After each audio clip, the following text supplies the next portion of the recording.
Tem coisa que não precisa chegar no jogador. Precisa chegar só na hora do jogo, entendeu? Ah, Fábio, vai, o cara normalmente saca morrendo na frente. Você já viu isso no vídeo, já foi falado isso pra você. Sim. Mas às vezes o cara no terceiro saque, ele faz um morrendo, dois morrendo, no terceiro ele faz um longo. Vai te trazendo pra frente, pra te dar um... Ou vai te jogando pra trás pra depois sacar na sua frente. Os caras do Viagem fazem muito isso, né? Uma porrada, duas porradas, terceira caixinha, alguma coisa assim. Isso já é falado um pouco antes, mas às vezes o atleta na hora do jogo é tanta coisa pro atleta se preocupar também, que ele não precisa ficar guardando aquela informação. Você dá a informação no momento certo.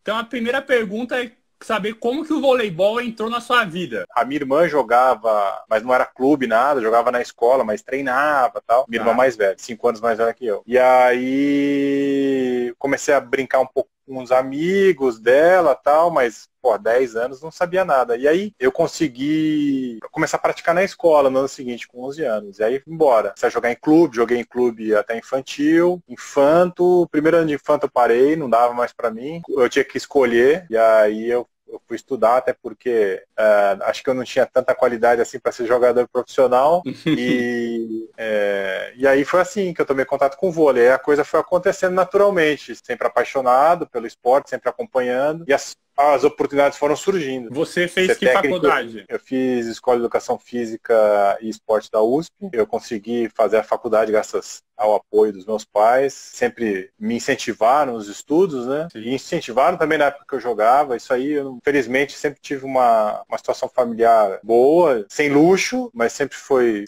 uma situação boa, de estudo, de incentivo, entendeu? Então, eu entrei na faculdade, e na faculdade também já foram aparecendo as oportunidades, as amizades com o pessoal do vôlei também, né? Eu sou contemporâneo da faculdade do Peu, do Fernando Maroni, que é supervisor da Seleção Brasileira, do Renato Bach, que é preparador físico da Seleção Brasileira, o Pedro Errara, que é o técnico de Tapetininga, que trabalhou no SESI, trabalhou em outros times também, no SESC aqui no Rio também. E esse pessoal todo fez USP também? Esse pessoal também. O Thiago Misael, que hoje é assistente também do SESI, técnico do Sub-21 do SESI e analista de desempenho da Sub-21 brasileira. É toda uma galera ali que convivia. É real que vocês fizeram mais uma panela, velhos, outros né? mais novos. Mais ou menos. Mas todo mundo jogava, né? O Thiago e o Peu não chegaram a se conhecer na faculdade, mas ali a galera vai se conhecendo, entendeu? E aí a coisa foi acontecendo, vôlei universitário, e aí vai indo. E o André perguntou assim, como surgiu sua vontade de ser analista de desempenho? Cara, na verdade foi mais uma oportunidade do que vontade, assim. Eu já tinha uma carreira de técnico universitário e assistente técnico de voleibol feminino. Eu era assistente do Medley Banespa, a gente jogou 2 anos de Superliga, ficamos em 7º lugar, o time acabou a patrocínio, a Medley saiu, tava sem nada, tava só com vôlei universitário, em São Paulo, né? E aí o time de Joinville tinha terminado na temporada 2008 para 2009 e veio para São Paulo, veio pro SESI, foi quando montou o SESI. Então calhou, eu já conheci o Peu era assistente técnico, ele me convidou. O que você tá fazendo, tal, qual é quer trabalhar de analista, de estatístico, né? De voleibol, quer trabalhar de analista? Eu falei, bora, é oportunidade, apareceu, tem que abraçar. E aí ele me ensinou a mexer no data vôlei. Eu já tinha os conceitos, que é o mais importante, né? Porque eu já fazia meio que na mão, com planilha de Excel e com folha e papel, nesse outro time que não tinha tanto recurso. E aí surgiu a oportunidade, eu abracei e tô aí até hoje. E você já falou um pouquinho, né, que você fez educação física, mas a Sofia perguntou, qual formação que é preciso ter para ser um analista de desempenho? Se você pudesse falar também um pouco dos outros times que você tem contato, né? Como que o pessoal... Eu me formei em esporte, né? A Escola de Educação Física e Esporte da USP. Eu me formei em esporte, que é mais direcionado para o alto rendimento. Mas muitas pessoas são formadas em Educação Física. Aqui no Brasil, a grande maioria é formada em Educação Física. Lá fora tem muita pessoa, nessas andanças com a Seleção Brasileira, tem muito analista que é formado em Ciências da Computação, gente que é de outras áreas, mas que gosta de vôlei, que já tem o entendimento do vôlei, entendeu? E aí se desenvolve para esse ramo, porque o mais importante, claro que você ter uma formação é importante, mas o mais importante é você entender de vôlei e saber analisar as situações, o que é um passe A, o que é um passe B, o que é uma chamada de central, entendeu? Tipos de ataque, tipos de saque, você tem que entender um pouco dos fundamentos, e aí você tem que viver nesse ambiente também, né? Então não adianta a pessoa não viver no ambiente do vôlei, cair, eu acho que é um pouquinho complicado. O cara tem que entender um pouco de vôlei, entendeu? E uma formação específica não é tão necessária, mas acho que no Brasil a educação física é uma área importante, até porque tem gente que permanece analista, mas muitos migram para a área técnica, que é o meu caso. Eu sou de assistente técnico no SESC e estava de assistente técnico em Ribeirão. Então, eu acho que é importante você ter uma formação já para a área de técnica, caso você queira continuar seguindo. Se você não quiser seguir, tudo bem, é uma escolha. Mas você tendo uma formação abre mais portas, né? Com certeza abre mais portas. Aí você já acabou falando um pouquinho que vocês usam o Data Volley, mas o Denis, nosso amigo aí, trabalhou comigo na seleção, trabalhou com você também, perguntou se você já usou, isso aí eu nem sei como fala, Tableau ou Power BI para fazer estatísticas? Nunca usei. Cara, não sei, nunca escutei. Nunca escutei esses softwares aí. Na verdade, já usei Excel, muito Excel, quando não tinha o Data Volley. Muita folha e papel. Todo mundo, numa categoria de base, ou num vôlei universitário, ou com um time de escola, começa com folha e papel, né? Folha e lápis, né? E vai... direções, faz as contas, aí faz umas planilhas de cálculo no Excel, mas eu nunca tinha usado nenhum outro software, nunca usei. Existem outros softwares, existem polonês, um francês, mas eu não tenho muito contato. Data Volley é o mais difundido e é o que eu uso. Então, na verdade, eu nunca procurei essas outras ferramentas, porque o Data Volley hoje é o que domina o mercado e é o que supre a necessidade de todo mundo. Você falou que muita gente começa usando no papel, né, na escola e tal. E o Data Volley acaba sendo um pouco caro também para quem está em escola, né? É difícil a pessoa ter. Qual você acha que é o básico que a pessoa pode anotar no papel que já vai dar uma diferença para entender o desempenho do time? Cara, tudo depende da categoria, né? Um pouquinho assim. Escola encaixa um pouco no sub-15, sub-17. Eu acho que aí é importante você ter fundamento, né? Direções de saque, direções de ataque, você ter as quadrinhas desenhadas e poder fazer a incidência de ataque, a incidência de saque, traçar reta com régua mesmo. Eu acho que você ter uma noção de qualidade de recepção, passe A, passe B, o que seu time está fazendo de fundamento. Então você pode ter uma planilha simples com o nome dos jogadores, né, e depois ter a recepção, se foi acerto, se foi erro, se foi A, se foi B, e especificando. Uma planilha simples já ajuda bastante, porque você consegue ter uma noção do que o seu time está fazendo. Se você quer evoluir para uma parte mais tática, aí fica um pouco mais interessante você ter, aí já vou falar uma coisa mais específica, que é chamadas de central, setorização de levantamento, que aí você consegue fazer um quadrinho e ir marcando de acordo com os passos. Mas aí a história é um pouco mais longa, fica mais complexo, né? Mais complexo. Aí no nível profissional que você joga, tem gente que não entende. Eu não vou falar nada. É só uma brincadeira. É só uma brincadeira. Aquela brincadeira com fundo de verdade. O Anthony perguntou assim, teve algum jogador que você não prestava muito atenção e passou a admirar depois que você viu os números dele? Cara, não prestava atenção. Acho difícil, porque como a gente fica analisando todo mundo e é neurótico para não ser pego de surpresa, então você fica meio assim, analisa todo mundo e não abraça, né? Vê dados, vê números de todos os jogadores. Sim. Você é surpreendido. Mas tem jogadores que você fala assim, pô, esse cara realmente é muito bom, né? Nem vou dar um exemplo recente aí, o pessoal que gosta, que tem acompanhado mais, que é o Luquinha, o líbero do Cruzeiro, né? O cara é líbero do Cruzeiro. Sim. O cara é um bom líbero. Todo mundo sabe que é um bom líbero porque ele não estaria no Cruzeiro. Mas, por exemplo, nas últimas 2 temporadas, ele jogou em Campinas e no Cruzeiro, ele jogou muito bem. Ele fez 2 boas ligas. Vou falar de um cara que talvez não seja tão conhecido, o Filipinho, líbero de Blumenau. Um menino que vem jogando muito bem. Que não era tão conhecido, é jovem, então... de repente, pode entrar nisso daí, de ser surpreendido, mas como a gente mapeia todo mundo, é difícil ser surpreendido, entendeu? Sim. Desprezar, não despreza ninguém, né? Porque você tem que saber de onde vão ser criadas dificuldades para o seu time. Então, desprezar é um pouco complicado, mas tem jogadores que vão te surpreendendo porque vão sendo mais consistentes, vão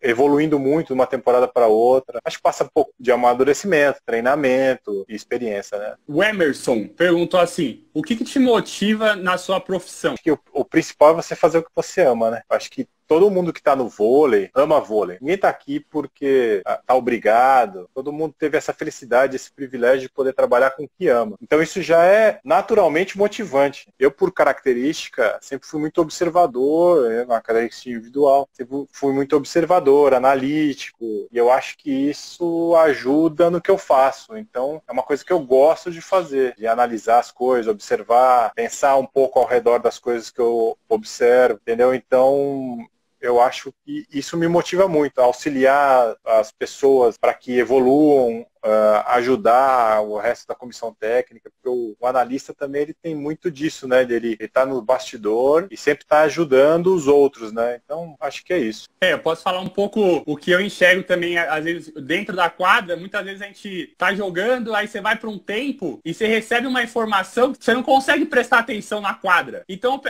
o analista fala para você no tempo ali, ó, o cara tá deixando a sua paralela aberta ou tá sacando mais para sua direção, para a direita. Então, tipo, você volta pro jogo com uma outra visão muito mais simples de jogar por causa da informação que vocês acabam passando pra gente, né? Não, com certeza. Não só a gente passar para os jogadores, mas também passar para a comissão técnica, que às vezes o técnico ele sabe que aquilo está acontecendo, mas aí vem um número e aí tranquiliza ele, não, então eu vou por esse caminho. Entendeu? Então, né, nesse sentido, eu acho muito interessante poder ajudar, poder fazer com que a coisa evolua dentro de uma comissão técnica. Eu gosto desse trabalho de bastidor também. Gosto muito também de estar à frente, de dar treino, de jogar, de dar essa informação em tempo real para o jogador, auxiliar ali, estar junto com os jogadores e com o técnico, e a paixão pelo vôlei, né? Por isso que me motiva também. Aí meu pai fez duas perguntas bem legais aqui. A primeira é, houve alguma evolução na performance dos atletas e dos times, comparando quando você começou com esse trabalho de analista e hoje em dia, em 2020? Boa pergunta. Uma diferença no jogo, alguma característica? Sim, eu acho assim, isso menos no Brasil, mas eu acho que essa temporada é marcante, essa última que a gente jogou, que infelizmente não terminou, de rejogar, de não arriscar tanto no ataque, evitar o erro de ataque, evitar tomar ponto de bloqueio de ataque. Isso, a primeira vez que eu fui para a seleção foi em 2015, que eu fui para a seleção B, pro PAN de Toronto. Ali eu já tinha visto isso no nível internacional, mas no Brasil ainda a galera muito batendo para dentro, arriscando demais no ataque, ao invés de rejogar, tocar no bloqueio, recuperar, acreditar de criar uma outra oportunidade, ou atacar na defesa, ou tirar um pouco da força do ataque para não errar, acabar tendo defesa do outro lado, mas você ter a oportunidade de construir um novo contra-ataque. Eu acho que isso mudou bastante na nossa liga, na última temporada, acho que mudou mais ainda, era uma coisa que vem evoluindo, mas na última temporada evoluiu bastante. Não sei se é porque os técnicos também estão estudando mais, acho que a galera está estudando mais, está vendo mais vídeos, hoje em dia todo mundo vê o que o mundo faz, então a coisa está mais disseminada. E o saque, né? O saque acho que evoluiu muito, de força, de potência, de qualidade, tanto o viagem quanto o flutuante. Né? Hoje o flutuante antes era 50 por hora, 55, direcionado. Hoje vem um flutuante 70, 76, sabe bem porque você é passador, você joga passando. Hoje vem uma porrada, às vezes você não sabe se você passa de toque, você passa de manchete, porque vem uma bucha, vem um cometa para você passar. Sim. E o viagem tem cara sacando a 120, 115, um acerto, né? Exatamente. Então, eu acho que essas duas coisas são as que mais evoluíram de quando eu trabalhei, de quando eu comecei a trabalhar como analista para agora. É o saque, a potência do saque, cada vez mais, e a galera não rifar tanto a bola de ataque, de contra-ataque, não arriscar tanto, tomar menos bloqueio. Entendi. Antigamente, se você fazia uma busca, falando um pouquinho já do que eu fiz, às vezes você via time com 3 pontos de bloco por set, hoje em dia tá difícil você achar time com 3 pontos de bloco por set, porque a galera não tá mais enfrentando o bloqueio, entendeu? Tá dando nos dedos, tá largando, tá tocando, recuperando. A arbitragem está deixando rolar e a Federação Internacional está deixando rolar essas empurradas, então uma coisa que antes não tinha.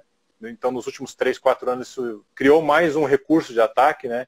De você empurrar no bloco a bola, de utilizar a mão de fora, de empurrar na cara do bloqueador. Isso aí está criando mais estratégias de ataque. Então acho que são essas duas coisas que evoluíram mais desde quando eu comecei a trabalhar. O Fernando mandou uma pergunta aqui boa na live. Uma dica que ele daria para quem pretende seguir carreira como analista de desempenho?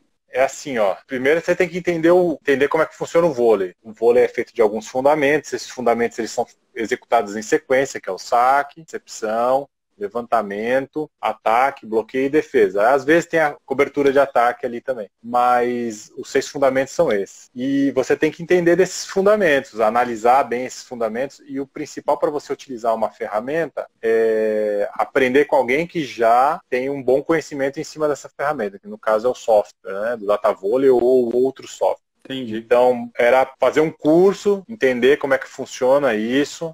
No Brasil ainda tem poucos cursos, né? Um pouco meter a cara. Eu acho que é um pouco difícil a entrada nesse meio, porque é um pouco fechado, são poucas equipes, né? Então, de repente, se oferecer para ajudar a pegar a bola e, em troca disso, aprender e as coisas vão evoluindo, entendeu? Quem não é visto não é lembrado. Então, de repente, você está ali pegando bola, aí o analista sempre vai precisar de ajuda. Sim. Que é muito, muito jogo. Até alguém falou aqui, deixa eu pegar. Aqui o Fábio Vôlei falou, e se gostar de dormir, desiste, porque... Aí, Fabinho, valeu. Fabinho porque não é fácil não, né? O Fabinho é analista de desempenho da feminina, da adulta feminina, trabalhou em Osasco como analista de desempenho, é técnico hoje das categorias de base de Barueri, auxiliar técnico de Barueri lá do Zé Roberto. E é verdade, dorme pouco, porque é muito jogo para você ver, analisar e transformar as ações em código para jogar os dados dentro do software. Então o analista sempre vai precisar de alguém, de repente se oferecer, aparecer num clube, bater na porta, ter contato, ter amigo, e aí vai ajudando. O André já falou aqui, ó, quando que vai começar a rolar seus cursos? Já tá cobrando. Cara, eu tenho um pouco de dificuldade com isso, porque acaba a temporada de seleção, começa a de clube. Eu dei uma palestra no Gersinho, que hoje é técnico de esporte em Portugal. Ele e o Josmar organizaram um congresso internacional, né, o ano passado. E eu dei uma palestra, na verdade foi meio-dia, né? Dei só de manhã, não dei prática, porque não dá para fazer. Quem fez a prática foi o Hélio Green à tarde. Eu dei só teórico, mas eu mostrei os vídeos, eu mostrei como é que funciona o software, mas aí é muito pouco. Sim. O curso para dar um curso teria que ser 3 dias, 4 dias, uma semana, todo mundo tem que ter computador, tem que ter chave. É um pouco complicado, até porque a chave, a licença do software, ela é cara, então não tem como viabilizar várias chaves para várias pessoas. Então, de repente, o Marcelo Zeniclein é um cara interessante. Dá uma procurada nele aí no Instagram, quem tiver interesse. De repente é um cara que pode estar organizando um curso, alguma coisa assim. Ou o Marcel Matz, que também é o dono da Volley Show. Às vezes eles organizam cursos. E aprender, de repente, encostar num analista e falar, cara, me ensina, eu te ajudo, começa a pegar bola nos treinos. Às vezes tem os times aí que sempre precisam de gente pegando bola, ou em cima de um caixote para fazer um saque. Um estagiário, você está cursando educação física, alguma coisa, às vezes é um caminho, entendeu? Show. Aí a segunda pergunta do meu pai foi assim, as equipes têm avaliado as estatísticas na hora da contratação dos atletas? Sim. Analisa a estatística e analisa vídeo. Tá? Hoje não chegou no Brasil ainda porque é caro pra gente, mas tem o Volleymetrics, que é uma ferramenta que lá tem todos os jogos do mundo. Então você pode ter certeza que tem jogo seu lá, tem alguém olhando você. Entendeu? E assim, jogo bom. E assim eles podem te contratar ou não. Aquela coisa do DVD editado, só com os melhores momentos, acabou. O cara pega seu vídeo completo, é quase igual ao Datavolley. Inclusive, essa ferramenta ela usa o Scout feito pelo Datavolley. Então, por exemplo, tem lá, esse Volleymetrics é um grande banco de dados com vários vídeos, com vários scouts, e o cara seleciona o que ele quer ver. Então, eu só quero ver a recepção do Fábio na temporada tal, nos jogos tal. E ele vai lá e seleciona e vê. Ele quer ver só seus ataques, ele quer ver só seu saque. É como se fosse um Datavolley online, só que você tem que pagar para você ter acesso a isso. Entendeu? Aqui no Brasil ainda é caro, que nem todos os times têm o Datavolley, que são 800 euros. Hoje o euro disparou, tá mais de 4 mil, 5 mil reais. Caraca. Então, o Volleymetrics é uma assinatura anual que você vai lá, faz e tem acesso a tudo. Eu nunca usei. Já vi, já me mostraram, o Scoutman dos Estados Unidos, o Nate me mostrou. É interessantíssimo. Nos clubes, muita gente usa lá fora. Aqui no Brasil eu não sei. O Fabinho aqui está dizendo que é uma excelente ferramenta. Ele deve conhecer melhor. Fábio Vôlei.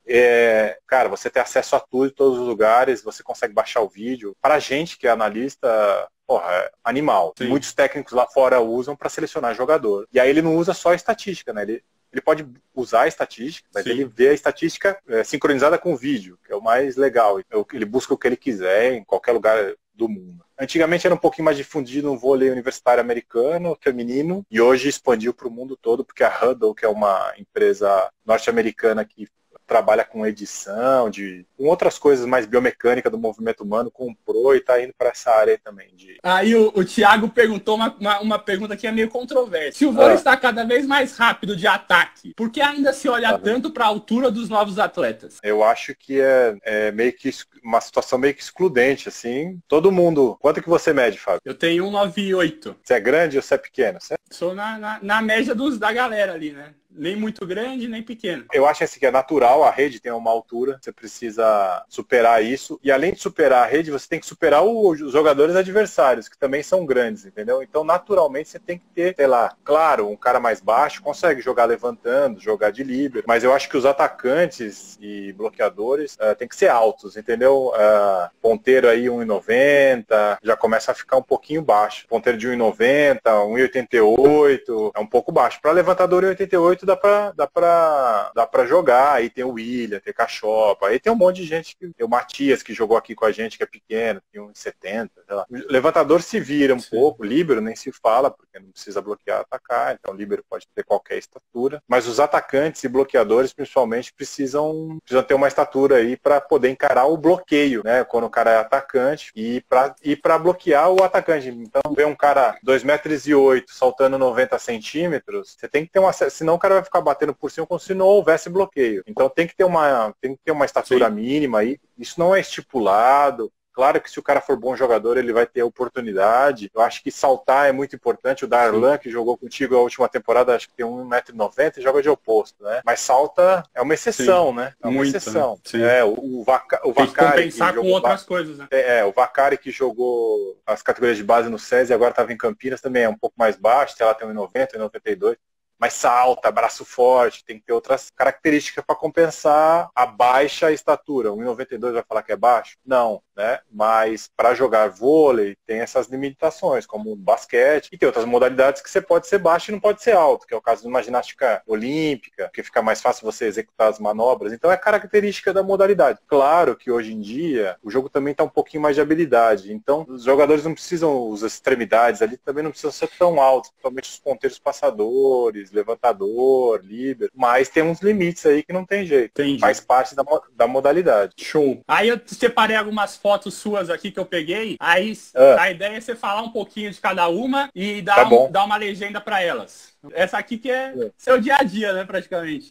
Isso aí é meu dia a dia, isso aí eu acho que até postei quando a gente estava na primeira semana de treino na Arena Carioca 2, que a gente, aqui no Sesc, a gente tinha uma dificuldade com o local de treino, né, porque aqui tem pouco ginásio para as condições de vôlei masculina, né, teto alto, esse tipo de coisa. E a gente treinava no Clube da Aeronáutica, e aí foi quando a gente mudou para a Arena Carioca, que é onde foi jogada as Olimpíadas, teve basquete, handball e tal. Então, o lugar é muito bonito, e nossa quadra estava montada, com tapete, tudo bonitinho, e ali era uma sessão de vídeo pré-treino. A gente já estava vendo coisas do adversário, então a galera já tinha chegado ali, e aí a gente estava passando para os jogadores. Não era no momento do vídeo, porque no momento do vídeo eu estava concentrado no vídeo, era pré-vídeo, a gente já estava passando algumas orientações para o nosso time para executar no treinamento, para depois ir para o jogo, conduzir a semana, né, e ir para o jogo. E vou defender um pouco você aí, que normalmente essas sessões de vídeo tem uns 30,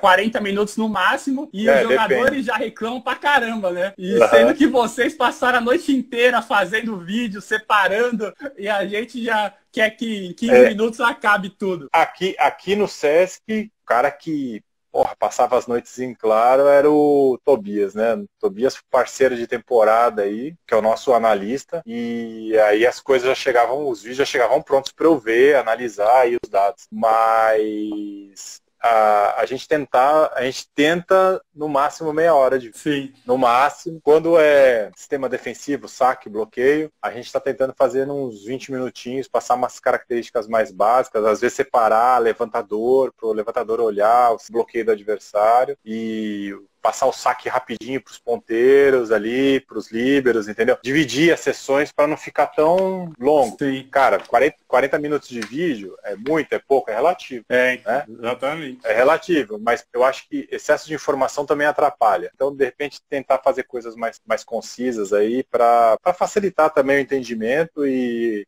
tem coisa que eu preciso saber como analista, tem coisa que o assistente não precisa saber, mas ele precisa saber, diferente do analista. Tem coisa que não precisa chegar no jogador, precisa chegar só na hora do jogo, entendeu? Ah, Fábio, o cara normalmente saca morrendo na frente. Você já viu isso no vídeo, já foi falado isso pra você, Sim. mas às vezes o cara no terceiro saque ele faz um morrendo, 2 morrendo, no terceiro ele faz um longo, pra ir te trazendo pra frente, pra te dar ou vai te jogando pra trás pra depois sacar na sua frente. Os caras do Viagem fazem muito isso, né? Uma porrada, 2 porradas, terceira caixinha, alguma coisa assim. Isso já é falado um pouco antes, mas às vezes o atleta na hora do jogo é tanta coisa pro atleta se preocupar também, ele também tem que executar, ele também tem que fazer outras funções, que você lembrar alguma coisa ali na hora, ele não precisa ficar guardando aquela informação. Você dá a informação no momento certo. Sim. Aí tem uma outra que você falou, deu até uma dica pro pessoal pegar a bola e ajudar de braço. Essa aqui faz parte do seu dia a dia também, né? Essa daí é o dia a dia lá em Saquarema. Daí choveu, trovejou, todo mundo ficou molhado e não parou. Quem vive em Saquarema sabe como é que funciona. Você já passou por lá também. Isso era uma semana, era um período preparatório. Eu não lembro exatamente para que campeonato, eu acredito sul-americano do ano passado. E aí a gente tem esses treinos na areia, físico-técnico, né? A gente fala. E você tá ajudando lá no braço, não é só computador. Então, né? E aí sobe no caixote e solta o braço, né? Saca a viagem, saca a float, ataca. Ou tá pegando bola, porque sempre tem que ter alguém pegando bola, ou 3 ou 4 pessoas pegando bola para dar ritmo no treino, né? Para ninguém ficar parado, né? Então tem que fazer um pouquinho de braço aí. Não é a função principal do analista, obviamente. O analista tem que analisar os jogos, fazer os dados e entregar para a comissão técnica. Mas se puder ajudar, por que não? Sim. E no meu caso, eu gosto, faço questão de ajudar. E essa aqui gastar um pouquinho o braço. Quero ver que você tenha falado dessa aqui, então. Essa daí é minha esposa, né? Os dois chique, bonitão, tal, Madrid. A gente gosta de viajar, tem oportunidade, né? Somos privilegiados de ter essa condição de poder viajar para o exterior ou para viajar dentro do Brasil mesmo de férias. E ela é minha parceira, né? Então eu posto foto dela com orgulho, né? É minha esposa, a gente vai para... parceiraça, a gente vai para 3 anos de casado, 5 anos juntos. É a mulher da minha vida, né? Muito feliz de ver essa foto. Que fofo. Agora a gente já falou um pouco dessa panela aqui. Eu quero ver quem que são essa galera aí. Puta que isso aí é uma máfia, né, cara? Nossa senhora. Isso aí, cara, é uma máfia, né? São amigos, né, cara? Isso aí são amigos do coração, são pessoas que procuram manter próximas sempre, são pessoas de extrema confiança. Conheço, acho que o mais antigo aí é o Peu, de quando eu entrei na faculdade, e aí tem o Serginho, que eu conheci também por causa do vôlei, o João e o Gui eu conheci por causa do SESI, que eles foram trabalhar no SESI, o Gui em 2009, o Johnny acho que em 2010, 2011, e o Misa eu também conheci na faculdade em 2005. E teve um momento que todo mundo trabalhou junto no SESI, entendeu? Então coincidiu e todo mundo tem a mesma vibe aí, todo mundo é parceiro, todo mundo é amigo, então é a patota aí. Mas sem panela. Aí tem uma boa aqui também. Essa daí você tava na base, né, Fabião? Eu tava só na arquibancada assistindo. Essa daí é muito legal, né? Fez o único título do SESI, tenho orgulho de ter participado disso daí. Foi logo no nosso segundo ano, o time foi montado em 2009, jogamos a temporada 9 e 10, ficamos em quinto. Tenho muito orgulho dessa equipe, dessas pessoas. Tem muito amigo até hoje. Trabalho com o Giovani, né? Aqui no SESC. O Giovani é técnico da Sub-21 na seleção brasileira. Então a gente tem contato lá em Saquarema também, quando dá, né? Quando bate calendário de adulta com Sub-21. Tem muitos amigos. Marcão continua aí no SESC, que é parceirão que eu conheci em 2009. E tenho muito orgulho de ter feito parte disso aí. Acho que há um tempo atrás, acho que até postei, porque foi um tempo atrás, fez 9 anos da conquista do SESC aí. Botei um TBT aí. Boa. Essa aqui já falou um pouquinho dela também, do Pan-Americano, né? Isso. Pô, Fabião, você tá desenterrando uns negócios aí, você tá fera demais aí. Daqui a pouco você vai ter carreira de Jô Soares. Daqui a pouco. Opa, tamo aí. Marca se quiserem patrocinar. Arquivo confidencial. Cara, isso aí é a minha primeira experiência de seleção brasileira, profissionais incríveis, né?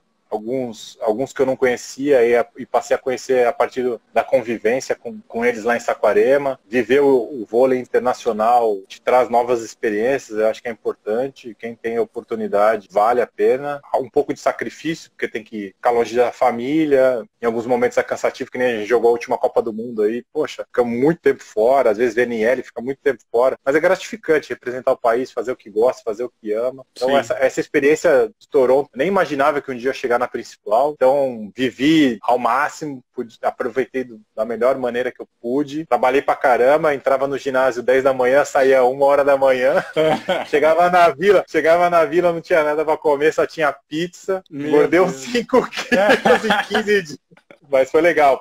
Pô, tem uma felicidade ver isso daí. Aí sim. E aí eu separei uma última foto aqui também, mais recente. Essa é a nossa campanha, né? Essa campanha invicta que a gente teve na Copa do Mundo do Japão, que é um campeonato, às vezes as pessoas confundem um pouco, mas tirar mérito, baita mérito nosso, 11 jogos, 11 vitórias, 11 jogos em 15 dias, fomos campeões na 10ª vitória, uma rodada de antecedência. Eu acho surreal esse campeonato, 11 jogos em 15 campeonato dias. Nossa senhora, só de imaginar. É um campeonato pesado, entendeu? A gente se dedica... E ele foi bem no fim da temporada de seleção, né? Acabou 15 de outubro. Eu me apresentei aqui dia 21 de outubro, cheguei no Brasil e já me apresentei aqui no Sesc. Viver essa oportunidade com a seleção brasileira é especial. Eu estava falando do Copa do Mundo, é um campeonato super importante no calendário do vôlei, só que ele é o terceiro mais importante, né? A Copa do Mundo de futebol, ela é a mais importante do futebol. Então, fazer uma analogia aí, a do vôlei é a terceira mais importante, né? Tem Olimpíada, Campeonato Mundial, Copa do Mundo e Copa dos Campeões. São 4 campeonatos importantes, uma em cada ano. A Copa do Mundo normalmente é disputada antes da Olimpíada, um ano antes da Olimpíada. A Olimpíada é a mais importante, a gente jogou o Mundial, foi vice-campeão, e é o segundo mais importante, e a Copa do Mundo a gente foi campeão. Um torneio super importante, mas não tão importante quanto o do futebol. Entendi. O vôlei, o mais importante é a Olimpíada. E a gente fica triste pelo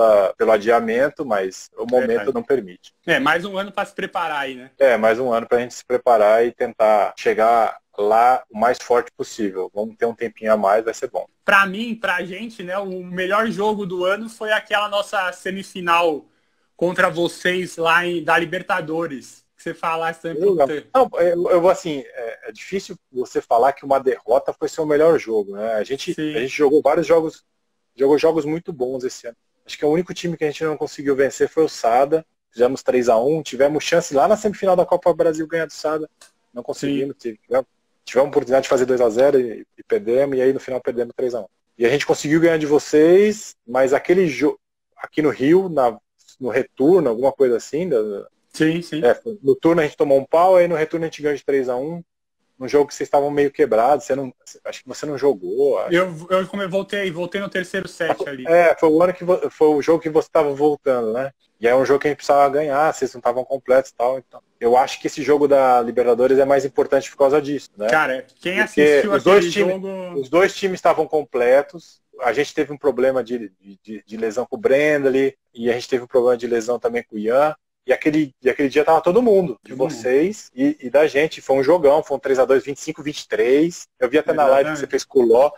Vocês falaram de tudo aí. Foi um jogaço. Pena que a gente perdeu. Ninguém quer perder, ninguém entra pra perder, mas a gente ama o vôlei, né? E foi um jogão, foi um jogo nervoso, jogo difícil, catimbado, porque a gente tinha dois argentinos, tem um pouco de rivalidade. Na hora que entra na quadra tem um pouco de rivalidade dos times, mas depois todo mundo é amigo. Porque ele foi um jogão.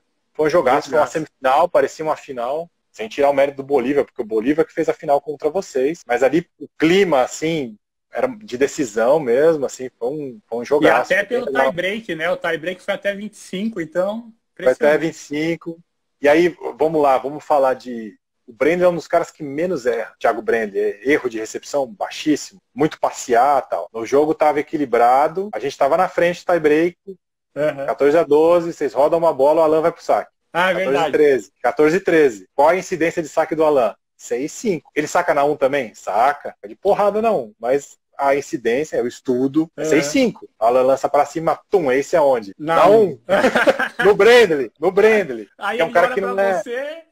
Não olhou, porque ele viu o vídeo, ele viu as direções. Sim. Assim, tudo isso que a gente vê é importante, são tendências, mas tem coisas que é o jogador na hora que resolve, não tem jeito. Sim. E ali o Alan fez o ace, empatou 14-14, aí o tie-break foi embora. A gente teve bola de contra-ataque, não conseguiu rodar, mas isso aí é outra história. Mas tudo começou estudando, não sei o que, vamos assim, vamos assado. Naquele jogo ele até tinha sacado não, mas não tinha sacado forte. A gente tinha passado, e aí na hora de empatar, na hora de fechar o jogo, aí é a característica do cara, mérito do cara. Foi lá, um fundamento que você não depende de ninguém, só de você. Sim. Ele teve maestria para desempenhar, foi lá e meteu um ace num cara que erra pouquíssimo, que é o Thiago Brenner, dos melhores líbeos do Brasil. E aí o jogo foi 25-23, emoção pra caramba. Foi muito bom.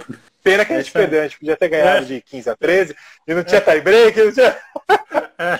Mas faz parte, faz parte. E quem quiser falar mais com você, Henrique, como que pode te encontrar? Cara, tem um Instagram aí, a galera tá toda linkada no Instagram, tem o Instagram, nessa planilha que eu postei tem o meu e-mail, tem o meu WhatsApp, entre em contato. Pode mandar um inbox aí, uma mensagem no Instagram e se eu puder ajudar, beleza?